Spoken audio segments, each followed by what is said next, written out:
ओम शांति। दिनांक 17 नवंबर 1969। अव्यक्त बाप दादा के मधुबन से उच्चारित मधुर महावाक्य। वाणी का विषय फर्श से अर्श पर जाने की युक्तियाँ। बाप दादा बोले, यहाँ भट्टी में किस लिए आए हो? देह में रहते विदेही हो रहने के अभ्यास के लिए। जब से यहाँ पांव रखते हो तब से ही यह स्थिति होनी चाहिए। जो लक्ष्य रखा जाता है उसको पूर्ण करने के लिए अभ्यास और अटेंशन चाहिए। बाप दादा हर एक को नई बात के लिए ही बुलाते हैं। अधर कुमारों को विशेष इसलिए बुलाया है, पहले तो अपना जो गृहस्थ व्यवहार बनाया है उसमें जो उल्टी सीढ़ी चढ़ी है उस उल्टी सीढ़ी से नीचे उतरने के लिए बुलाया है, और उल्टी सीढ़ी से उतार कर फिर किस में चढ़ाना है? अर्श से फर्श पर, फिर फर्श से अर्श पर। उल्टी सीढ़ी का कुछ ना कुछ जो ज्ञान रहता है उस ज्ञान से अज्ञानी बनाने के लिए और जो सत्य ज्ञान है उनकी पहचान देकर शान स्वरूप बनाने के लिए बुलाया है। पहले उतारना है फिर चढ़ाना है। जब तक पूरे उतरे नहीं हैं तो चढ़ भी नहीं सकते। सभी बातों में अपने को उतारने के लिए तैयार हो। कितनी बड़ी सीढ़ी से उतरना है? उल्टी सीढ़ी कितनी लंबी है? अभी तक जो पुरुषार्थ किया है उसमें समझते हो कि पूरे ही सीढ़ी उतरे हैं कि कुछ अभी तक उतर रहे हो? पूरी जब तक उतर जाएंगे तो फिर चढ़ने में देरी नहीं लगेगी, लेकिन उतरते उतरते कहाँ न कहाँ ठहर जाते हो। तो अब समझा किस लक्ष्य से बुलाया है? 63 जन्मों में जो कुछ उल्टी सीढ़ी चढ़े हो वह पूरी ही उतरनी पड़े। फिर चढ़ना भी है। उतरना सहज है व चढ़ना सहज है। उतरना सहज है व उतरना भी मुश्किल है।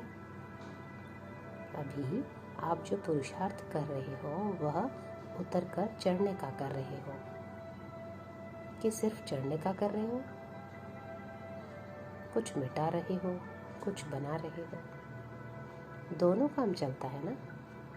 आपको मालूम है लास्ट सीढ़ी कौन सी उतरनी है? इस देह के भान को छोड़ देना है।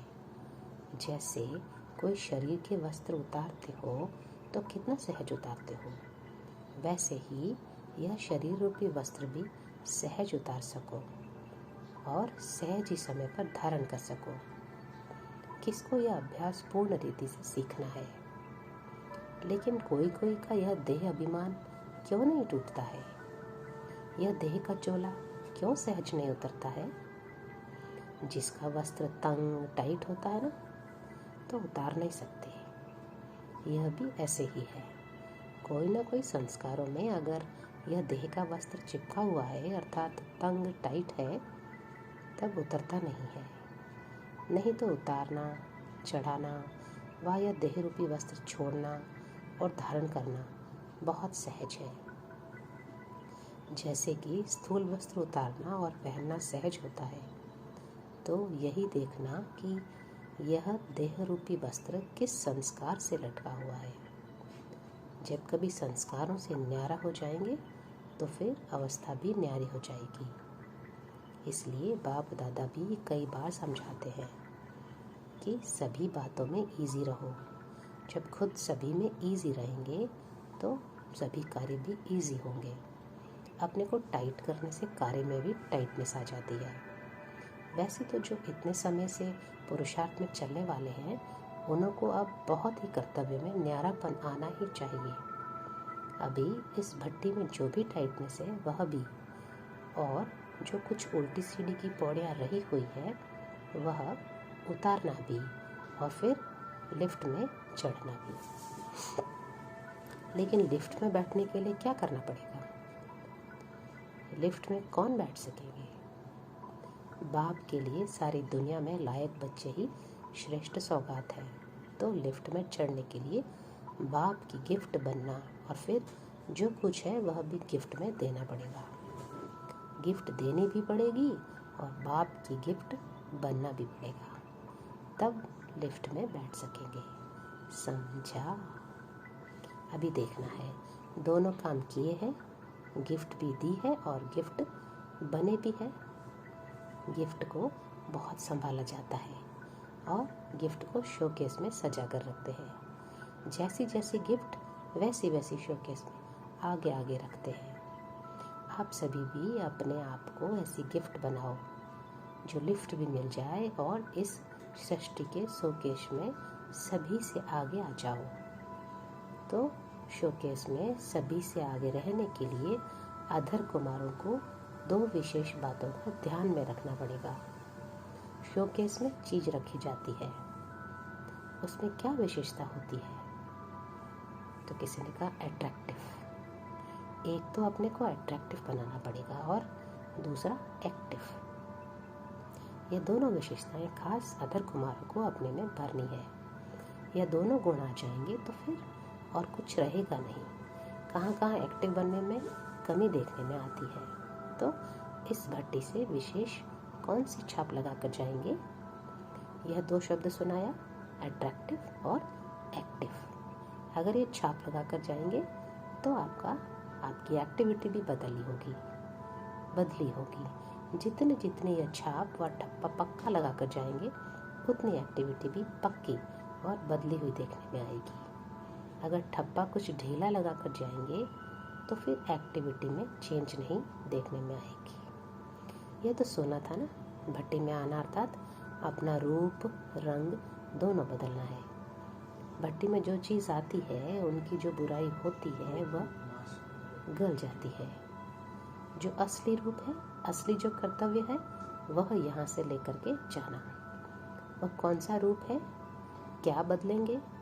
अभी रंग बदलते रहते हैं, फिर एक ही रंग पक्का चढ़ जाएगा जिसके ऊपर और कोई रंग चढ़ नहीं सकता। और जिस रंग को कोई मिटा नहीं सके और न मिट सके न और कोई रंग चढ़ सके, सभी बातों में एक्टिव होना है। जैसा समय जैसी सर्विस उसमें एवर रेडी। कोई भी कार्य आता है तो एक्टिव हो जाते हैं। कोई भी कार्य आता है तो एक्टिव जो होता है उस कार्य को शीघ्र ही समझकर और सफलता को प्राप्त कर लेता है।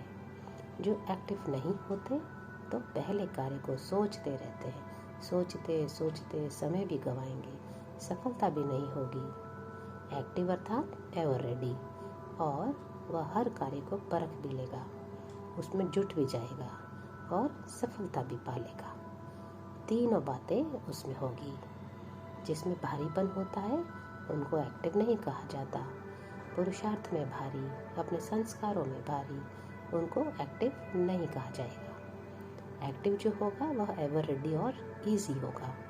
खुद इजी बनने से सब कार्य भी इजी, पुरुषार्थ भी इजी हो जाता है। खुद इजी नहीं बनते तो पुरुषार्थ और सर्विस दोनों इजी नहीं होती। मुश्किलातों का सामना करना पड़ता है। सर्विस मुश्किल नहीं, लेकिन अपने संस्कार, अपनी कमजोरियां मुश्किल के रूप में देखने में आती है। पुरुषार्थ भी मुश्किल नहीं, अपनी कमजोरियां मुश्किल बना देती है। नहीं तो कोई को सहज कोई को मुश्किल क्यों पासता? अगर मुश्किल ही है तो सभी बातें मुश्किल हो, लेकिन वही बात कोई को मुश्किल कोई को सहज क्यों? अपनी ही कमजोरियां मुश्किलात के रूप में आती है। इसलिए यह दो बातें धारण करनी है। अट्रैक्टिव भी तब बन सकेंगे जब पहले अपने में विशेषताएं होंगी। आकर्षित बनने लिए हर्षित भी रहना पड़ेगा। हर्षित का अर्थ ही है अति इंद्रिय सुख में झूमना, ज्ञान को सुमिरन करके हर्षित होना, अव्यक्त स्थिति का अनुभव करते अति इंद्रिय सुख में आना, इसको कहा जाता है हर्षित। हर्षित भी मन से और तन से दोनों से होना है। ऐसा जो हर्षित होता है वही आकर्षित होता है। प्रकृति और माया के अधीन न होकर दोनों को अधीन करना चाहिए। अधीन हो जाने के कारण अपना अधिकार खो देते हैं। तो अधीन नहीं होना है, अधीन करना है, तब अपना अधिकार प्राप्त करेंगे। और जितना अधिकार प्राप्त करेंगे उतना प्रकृति और लोगों द्वारा सत्कार होगा। तो सत्कार कराने लिए क्या करना पड़ेगा? अधीनपन छोड़कर अपना अधिकार रखो। अधिकार रखने से अधिकारी बनेंगे, लेकिन अधिकार छोड़ करके अधीन बन जाते हो। छोटी छोटी बातों के अधीन बन जाते हो, अपनी ही रचना के अधीन बन जाते हैं। लौकिक बच्चे तो भल है, लेकिन अपनी ही रचना अर्थात संकल्पों के अधीन हो जाते हैं। जैसे लौकिक रचना से अधीन बनते हो, वैसे ही अब भी अपनी रचना संकल्पों के भी अधीन बन जाते हो। अपनी रचना कर्मेंद्रियों के भी अधीन बन जाते हो। अधीन बनने से ही अपना जन्म सिद्ध अधिकार खो लेते हो ना। तो बच्चे बने और अधिकार हुआ। सर्वदा सुख, शांति और पवित्रता का जन्म सिद्ध अधिकार कहते हो ना। अपने आप से पूछो कि बच्चा बना और पवित्रता, सुख, शांति का अधिकार प्राप्त किया? अगर अधिकार छूट जाता है तो कोई बात के अधीन बन जाते हो।